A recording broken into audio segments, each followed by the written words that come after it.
just want to make a little funny video about 5 funny things in the amusement industry, at least to me, or funny and interesting things. 5 funny things about the amusement industry. So, we all love the amusement industry, obviously. Maybe some of us just like roller coasters. That's fine, but you still like the amusement industry because roller coasters are part of it. So, let's go over 5 interesting and funny things in the amusement industry. Number 5, roller coaster names. So, roller coaster names can be really interesting sometimes, because you have the really good ones, and then you have the extremely uncreative ones. There are 298 roller coasters in the world that are simply named roller coaster. Whoa, that's just painful right there. Needless to say, some people are more creative than others. The people who decided to name those 298 roller coaster. I mean, some roller coasters, that's a good name, I guess. But, guys, come on. Guys. Good thing about that, though, is that only the roller coasters, the small roller coasters, are called roller coaster. I mean, you're not going to go see Carowinds open up Fury 325 and then name it roller coaster. They're going to name it something cool. You can debate whether Fury 325 is a cool name. I think it's a cool name. But yeah, I don't think anybody's going to throw a fit about your local fair naming it its SBF Spinner roller coaster. So, get over it. It's just a funny little thing, though, because you would think that, there isn't that many roller coasters called roller coaster. But, hey, when you're struggling for ideas and you got to get a new coaster out there, there are also 30 roller coasters named Kitty Coaster. Wow! 153 coasters named Wild Mouse. Ah! And 28 coasters named Alpine Coaster. I actually thought the number for Alpine coasters was more. So yeah, so next time you judge your park, your home park, because of the name that they chose for their newest roller coaster, just, at least they didn't name it roller coaster.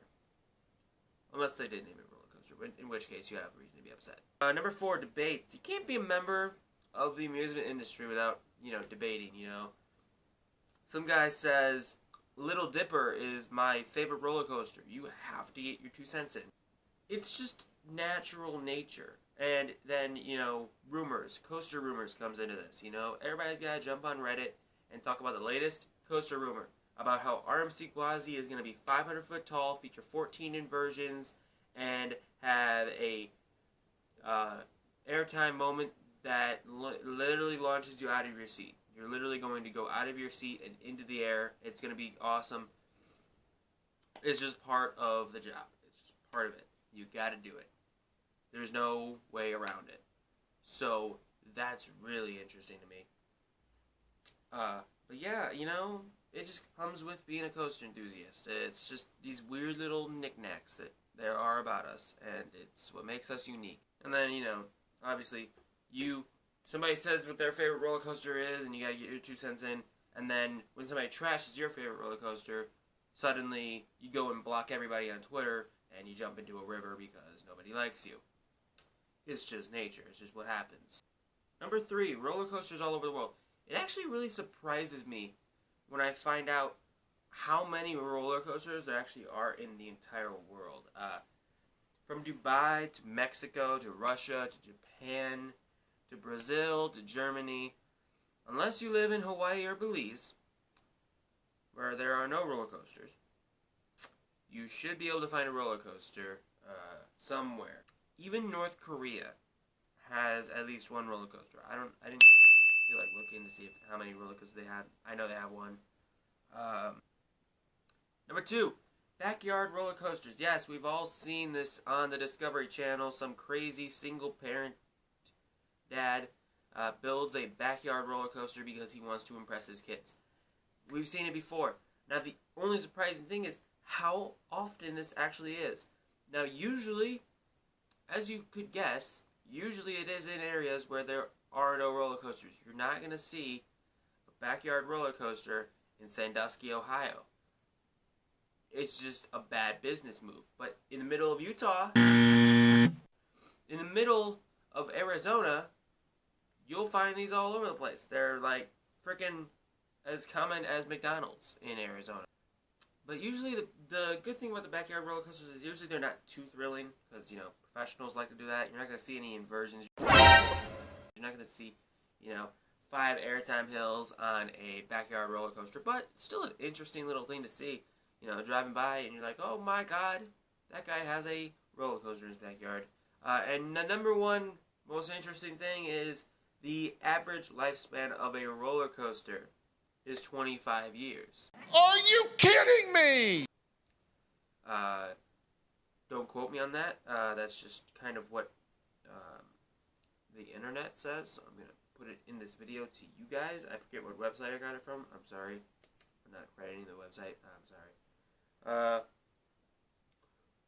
So for the most part, this does not include the big roller coasters, because a majority of the roller coasters that are big, like Fury 325 or Diamondback or Steel Vengeance or Millennium Force, are not going to just operate for 25 years and then close. Those are likely to stay up for as long until they start to have operational costs affected, unpopularity, or, maintenance costs, i.e. Volcano. Volcano operated for 20 years, so that is a very good estimate. And if you want to go back to Six Flags Great America, Iron Wolf was operating from 1990 to 2011. That is 21 years. So, for the most part, I do believe this website when they say that the average lifespan of a roller coaster is 25 years, because if you look at a lot of the, I wouldn't say Volcano or Iron Wolf were big roller coasters. I mean, they were both great roller coasters.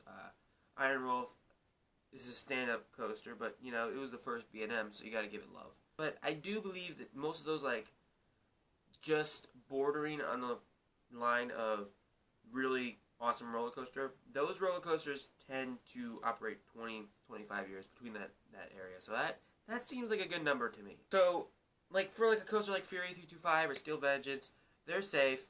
They're not going anywhere anytime soon. Especially because Fury was built in 2015. Steel Vengeance, even though RMC Gwazi is coming for its crown, Steel Vengeance still ain't going nowhere. It's staying. So, that is interesting to me. So that is my video on the top 5 interesting and funny things about the amusement industry. Let me know if you have any other, funny things that you found about the amusement industry down below. And yeah, stick with the journey. Anyway, I will see you all later. And as always, see you in the next video. Don't forget to like and subscribe. Bye-bye. I love everything. Fire spreading all around my room. My world's so bright, it's hard to breathe, but that's alright. Hush.